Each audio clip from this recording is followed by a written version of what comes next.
when you get to a place where you sit down and you realize like that there is no call to your purpose, that can make you feel like, okay, well, should I exit out, you know? Of Life, yeah. for real. Like I've dealt with suicidal thoughts a lot. There are moments of poverty that hit me and then hit my family, and I couldn't do anything about it. I'm sitting here in my apartment going over music that I have to get right for a grade, you know? The music was cool, the grade thing was troubling me.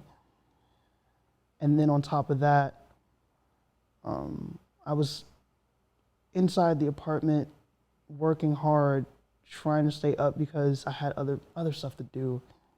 And it felt like internally no one, or from externally to internal, no one was really paying attention to me. No one was really like trying to give me some time to think, to heal. There was just nothing really happening for me to feel like I was, you know, worth the space. And that happened just enough times for me to feel like breaking and falling apart. Through that, however, which was the good thing, and throughout the years, I realized I became somewhat of an absurdist, I'd say. For like the people who are like into like philosophy and stuff like that, there's this guy who's like Albert Camus, and he's a guy from Algeria, and he died, but one of his works is The Myth of Sisyphus, and the way he ties in the idea of the Greek myth of Sisyphus and his life is essentially that, like, you know, when you're going through life, it's okay to come to the conclusion that there's no purpose to it, no inherent purpose to it. It only means that you get to make that purpose, or you can find the purpose rather through life as you're living it. You know, generally, like, have some responsibilities that keep you afloat. Mm-hmm. Have experiences that teach you what to do in such moments. But overall, it's nothing to be upset about that this is the best you're going to get out of life. So, when you said there was no call to your purpose, mm-hmm.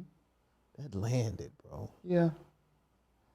Yeah, because in that time, it was like I gave up on God specifically in the Christian faith at that time. I'd given up on it because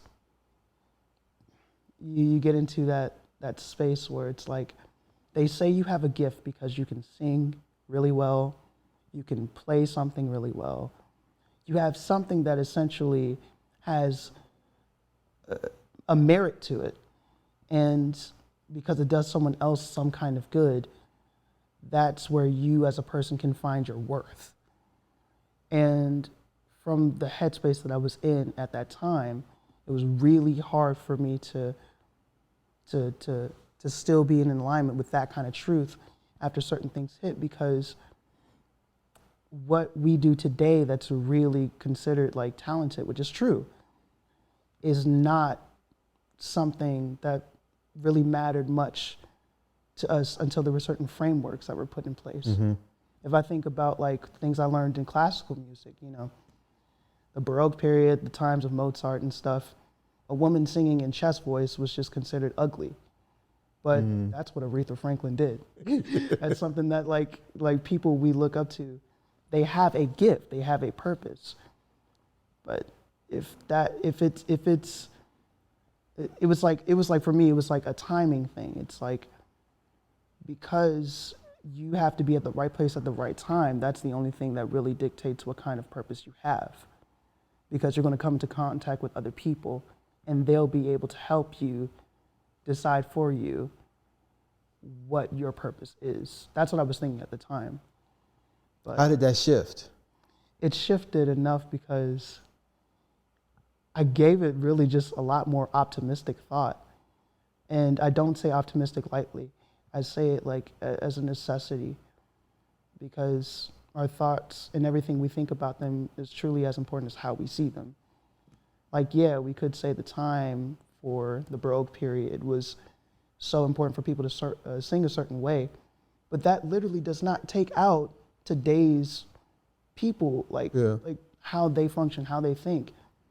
And we all exist at this time together at the same exact time, for real. Yeah. At least the way I see it, honestly. So we're all doing some kind of good.